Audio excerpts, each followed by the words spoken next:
Tumejifunza ni namna gani ya kuweza kukabiliana na moto unaotokea kwenye maeneo yetu ya nyumbani. Ni jinsi gani ambavyo tunaweza tukatoa taarifa kwenye jeshi la zimamoto kwa kutumia namba 114. Ni namba ambayo unapiga bure bila gharama yoyote ile. Lakini pia tumejifunza ni jinsi gani ambavyo unaweza kukabiliana na mtu unapoona mtu amepata janga lolote linalohusiana na ajali, uweze kuwataarifu zimamoto, waweze kufika kwenye eneo husika kwa ajili ya kukusaidia kwa ajili ya kukuokoa. Lakini pia tumejifunza ni jinsi gani ambavyo unaweza kukabiliana na mtu ambaye amezama kwenye maji, vifaa ambavyo vinatumika wakati wa kuokoa watu waliozama kwenye maji.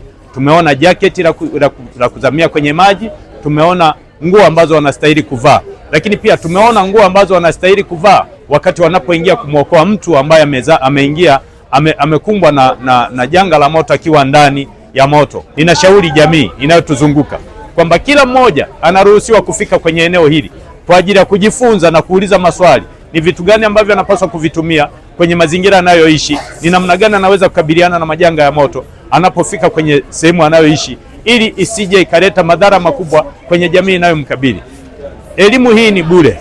Jeshi la zimamoto linatoa elimu bure kabisa, hakuna gharama yoyote. Nakaribisha wananchi wote kuweza kuendelea kujifunza ni jinsi gani ya kuweza kukabiliana na vitu kama hivyo. Moto unapozuka haipaswi mtu kuupuka tu na kwenda kuuzima. Inatakiwa cha kwanza, hatua ya kwanza utambue ule moto umetokana na nini. Kuna moto mwingine unaosababishwa labda unaotokana na vitu yabisi au tuseme mimea. Unaotokana na mimea. Huo moto ni ruksa kuuzima kwa kutumia mchanga na maji. Unaweza ukaruhusiwa. Lakini kuna moto mwingine unaweza kutokana labda na gesi au mafuta, petroli au mafuta ya kupikia. Huo wenyewe hauwezi ukakurupuka tu kwamba hapa naweza nikachukua hatua kwenda kuuzima. Itakubidi utambue umetokana na nini. Hatua ya pili, namba ya zimamoto ni namba fupi sana ambayo hata mtoto anaweza kuikariri. Afu wenyewe ni ruksa kupiga, kwa sababu hata ukiwa hauna salio unaweza ukapiga na unapatikana muda wote. Unapiga 114 watapatikana, utaelekeza sehemu unapopatikana na janga linapotokea. Na pia kuna baadhi ya majanga sio mpaka waite zimamoto. Wananchi, ili upambane na moto lazima nyumbani uwe na fire extinguisher.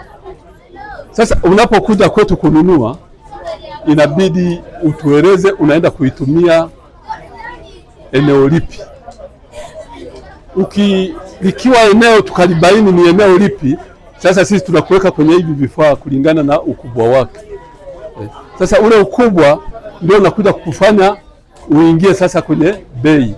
Kuanzia Januari mpaka kipindi cha mwezi wa 5 matukio yamekuwa yakipungua, lakini vyanzo sasa hivi unakuta ni moto inayotokana na uzembe. Hata kama imetokea na gesi, ni kwamba mtu alitumia alafu akaacha gesi inakuwa ina leak, yani inavuja, au anaacha watoto wanaanza kuchezea viberiti na vyanzo vya maji. Kwa hiyo matukio mengi sasa hivi yanatokana na uzembe, hasa watoto kuchezea moto au watoto kuchezea viberiti, au mtu anatumia gesi alafu anashindwa kuuzima pale kwenye mtungi. Changamoto nyingine ni miundombinu. Tunashindwa wakati mwingine kufika maeneo husika kwa wakati, kwa sababu wanapojenga hawachi barabara. Yaani wanajenga alafu wanaziba njia. Sisi tunaenda kwa ajili ya kutoa msaada, lakini magari yetu kwa sababu ni makubwa yanashindwa kuwafikia. Kwa rai nyingine, wale wanapojenga hakikisha wananchi mnaacha njia ili wakati wa dharura tuweze kuwafikia kwa wakati. Kwa wananchi ambao tayari washajenga milimani na hamna njia, basi wahakikishe kwamba wanazo vifaa vidogo vya kuzimia moto ili moto ukitokea waweze kukabiliana nao mapema katika hatua za awali na kudhibiti kabla hujasambaa na kuleta madhara. Kwa hiyo wananchi wengi au wote kwa ujumla, hakikisha unao vifaa vidogo vya kuzimia moto ambazo ni portable fire extinguisher. Vinapatikana kwa wafanyabiashara ambao wameidhinishwa na Jeshi la Zimamoto na Uokoaji kuuza vile vifaa. Kwa hiyo hakikisha unapata kile kifaa ili tatizo likitokea ukabiliane nao katika hatua za awali